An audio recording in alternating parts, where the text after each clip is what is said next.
Wisconsin being the nation's top producer and consumer of bratwurst, you could say that there's a little bit of an obsession.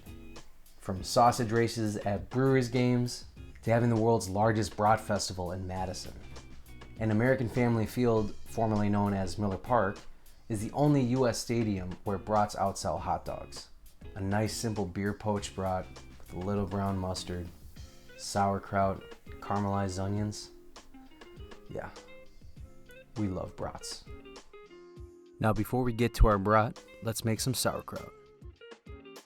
First, quarter and core a whole head of cabbage. Thinly slice the quarters of cabbage. And once cabbage is completely shredded, we're going to weigh it in grams. After we weigh the cabbage, we're going to add 2% salt to it. So take the weight of the cabbage and multiply by 0.02, and that is the weight in grams of salt you will need to add to your cabbage. After adding the salt, you are going to squeeze and mix the cabbage until it has started to release a lot of its water. When I say squeeze, I mean squeeze it like it owes you money. Now take your cabbage and add it to a mason jar, a jar kit with a lid that has an air release and a spring to keep your items submerged. Super cheap and you can find them just about anywhere, but I'll put a link in the description. Once all the cabbage has been added to the jar, add the spring or a weight and close the top. Label and store at room temperature for 2 to 3 weeks, or until desired taste has been achieved. Onto the brats. First, take a pork shoulder and debone it. Cut into 1-inch cubes along with some pork back fat. Place on a parchment-lined sheet tray and store in a freezer for about 20 to 30 minutes, just to firm up a bit so it's easier to feed through the grinder. Begin feeding your semi-frozen pork cubes through a meat grinder into a mixing bowl. I made a little seasoning paste with some ground coriander, nutmeg, white pepper, ginger, and salt. You add a splash of water and add it to your ground pork. Once seasoning has been well incorporated, you will then add a little milk powder, which will help emulsify the meat and give it a nice springy texture. Now ready your sausage stuffer with a natural hog casing and begin feeding your meat mixture and guide the meat through the casing until you are left with no more meat and you have a whole coil of sausage. Take a toothpick and poke any air bubbles you see. Store your brats overnight to let the casings cure a bit, and this will result in a nice snappy sausage.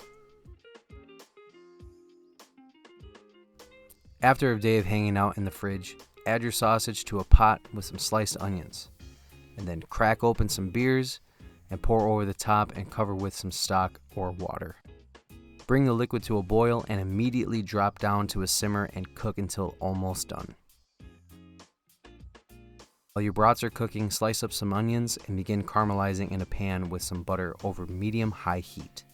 When browning starts to occur, add a splash of brat liquid to deglaze.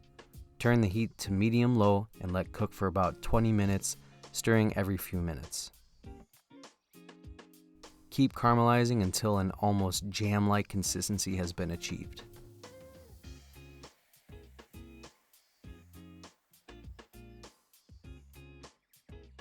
Now take your fermented sauerkraut and add about 1 teaspoon of toasted caraway seeds to about half a cup of sauerkraut. Mix well and reserve for later. Heat a skillet over medium-high heat and add your poached brats to the pan.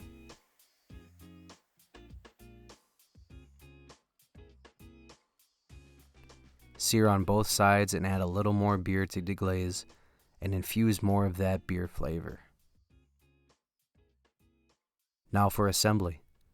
Take your beer brat and place it in a bun, top with a German-style brown mustard, your uber caramelized onions, and your homemade caraway sauerkraut. Now I don't expect you to make your own brats. I decided to go the extra mile on this one. You can certainly go to your local butcher shop and ask for the best quality brats you could possibly get.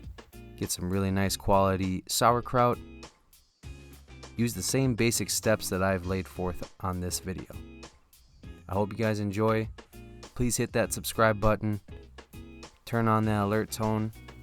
Thank you for the support.